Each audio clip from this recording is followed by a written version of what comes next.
July 4న గల్లంతైన మత్స్యకారులు చనిపోయారని భావిస్తున్నామని మంత్రి కొల్లు రవీంద్ర తెలిపారు. ఘటన నుంచి బయటపడిన ఇచ్చిన సమాచారం ఆధారంగా నిర్ధారణకు వచ్చామని మంత్రి వెల్లడించారు. మరింత సమాచారం మా ప్రతినిధి కృష్ణమనాయుడు ప్రత్యక్ష ప్రసారం ద్వారా అందిస్తారు.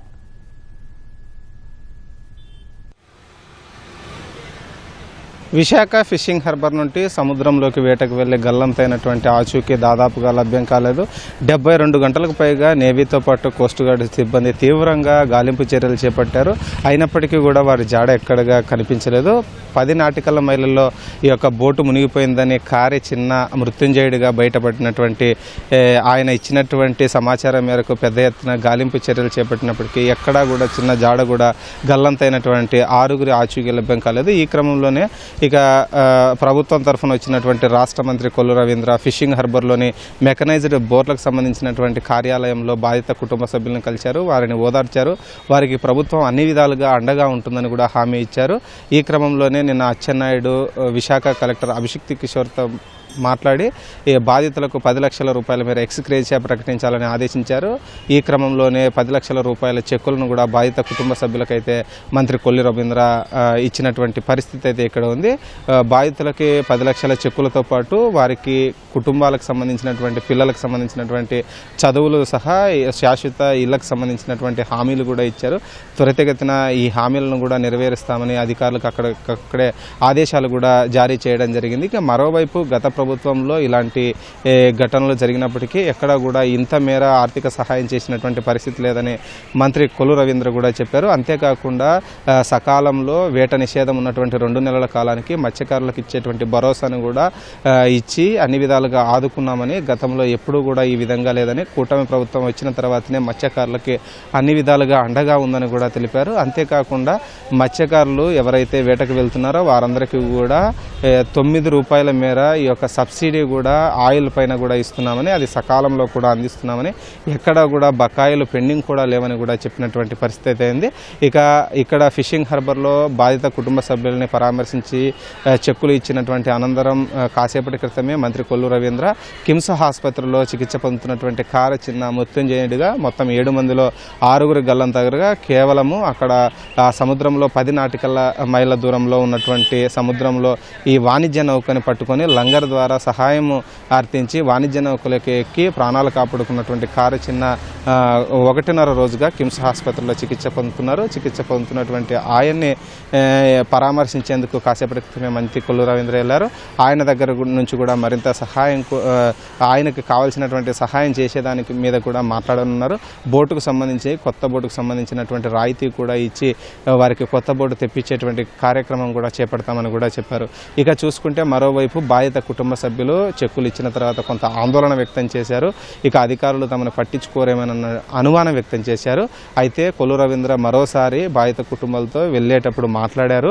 ఎక్కడా కూడా మీకు అన్యాయం జరగదు, ప్రభుత్వం అన్ని విధాలుగా ఆదుకుంటుంది. స్థానికంగా ఉన్నటువంటి ఎమ్మెల్యే వంశీకృష్ణ శ్రీనివాస్ కూడా ఇప్పుడే చెబుతున్నానని అక్కడే వారి ముందరే హామీ ఇవ్వడం అయితే జరిగింది. అయినప్పటికీ కూడా ఈ బాధిత కుటుంబ సభ్యుల ఆందోళన మాత్రం ఇంకా వీడలేదనే చెప్పవచ్చు. వారంతా కూడా ఈ మంత్రి వెళ్తున్నప్పుడు ఆ కారుకు కొద్దిగా అడ్డగించి తమకు మరింత సహాయం చేయాలి, మమ్మల్ని ఆదుకోవాలనేటువంటి వేడుకోలు అయితే, విన్నపం అయితే మంత్రి దగ్గర పెట్టారు. అందుకు సంబంధించి కూడా అక్కడే మంత్రి కూడా కలెక్టర్కి ఆదేశాలు జారీ చేసి మరింతగా వీరిని ఆదుకోవాలన్న సూచన కూడా చేసినటువంటి పరిస్థితి అయితే ఉంది. ఇక చూసుకుంటే జూలై 1వ తేదీన ఇక్కడ ఫిషింగ్ హార్బర్ నుంచి వీరంతా కూడా సముద్రంలోకి వేటకు వెళ్లారు. వేటకు వెళ్లి గంగవరం పోర్టు సమీపంలో ఉన్న సందర్భంలో జూలై 4వ తేదీ మధ్యాహ్నం 2:30 గంటల సమయంలో ఇంటి దగ్గర ఉన్నటువంటి కుటుంబ సభ్యులతో మాట్లాడారు.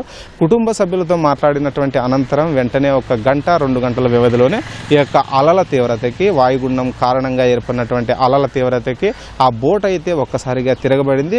బోటు తిరగబడినటువంటి వెంటనే మొత్తం 7గురిలో కారె చిన్నతో పాటు అమర అప్పలరాజు, అమ్మూరు చిన్న, కారె చిన్నయ్య, కారె గరగయ్య, కారె సీతోడు, బండయ్య మొత్తం 7గురిలో కారె చిన్న సహా మిగిలినటువంటి 6 కూడా ఈ యొక్క ప్రాణాలు అయితే పోగొట్టుకున్నారు. మొదట బోటు తిరగబడినప్పుడు ఒకరు అందులో బోటులోనే ఉండిపోయారు. మిగిలినటువంటి 6 మాత్రమే బోటు పైన చాలాసేపు కొన్ని గంటల పాటు ఆ బోటు పైనే ఉన్నారు. అయితే బోటు పైన ఉన్నప్పటికీ సాయంకాలం కావస్తుండడంతో ఎవరు కూడా ఆ ప్రాంతంలో సముద్రంలో ఎక్కడా కూడా ఈ మత్స్యకారులకు సంబంధించినటువంటి బోటు కూడా కనిపించకపోవడము, సిగ్నల్ వ్యవస్థ కూడా లేకపోవడం, వీరి మొబైల్స్ అన్ని కూడా పూర్తిగా ఆ బోట్లోనే ఉండిపోవడంతో ఇంటి దగ్గర ఉన్న వారితో పాటు అటు మత్స్యశాఖకు సంబంధించినటువంటి అధికారులకు కానీ లేదా మెకనైజ్డ్ బోట్లకు సంబంధించినటువంటి సంఘం ప్రతినిధులకు కానీ తెలిపేటువంటి పరిస్థితి అయితే లేదు. అయితే ఇటు ఈ ఇంటికి ఏదైతే 2 గంటల్లో సాయంకాలం 5 గంటల లోపు సాయంత్రం 5 గంటల లోపు 4వ తేదీ వస్తామని ఇంటి దగ్గర వారికి చెప్పారు. కుటుంబ సభ్యులు కూడా కొంత అలసత్వం ప్రదర్శించి ఈ మెకనైజ్డ్ బోట్లకు సంబంధించినటువంటి యజమానులకు కానీ సంఘానికి కానీ లేకపోతే ఇటు మత్స్యశాఖకు కానీ సమాచారం ఇవ్వడంలో కొంత ఆలస్యం చూపించారు. ఈ క్రమంలోనే కోస్ట్ గార్డుకు కానీ లేదా నేవీకి కానీ సమాచారం చేరవేసి రెవెన్యూ సిబ్బందిని అలర్ట్ చేయడంలో కూడా కొంత ఆలస్యం అయితే ఈ వ్యవహారంలో అయితే ఉందని అయితే ఖచ్చితంగా చెప్పవచ్చు. అందుకనే వీరు దాదాపు 5 నుంచి 6 గంటల బోటు పైన ఉన్నప్పటికీ కూడా అక్కడికి ఎవరు కూడా వెళ్ళనే పరిస్థితి అయితే ఏర్పడింది.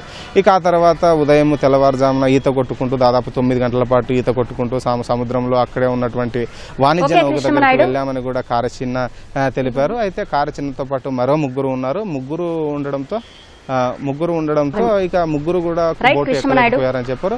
ఈ వ్యవహారం మొత్తం చూసుకుంటే ఇక దాదాపు 6 మంది అయితే చనిపోయినట్లయితే కాసేపటి క్రితమే అధికారులు ప్రకటించారు. Over to studio.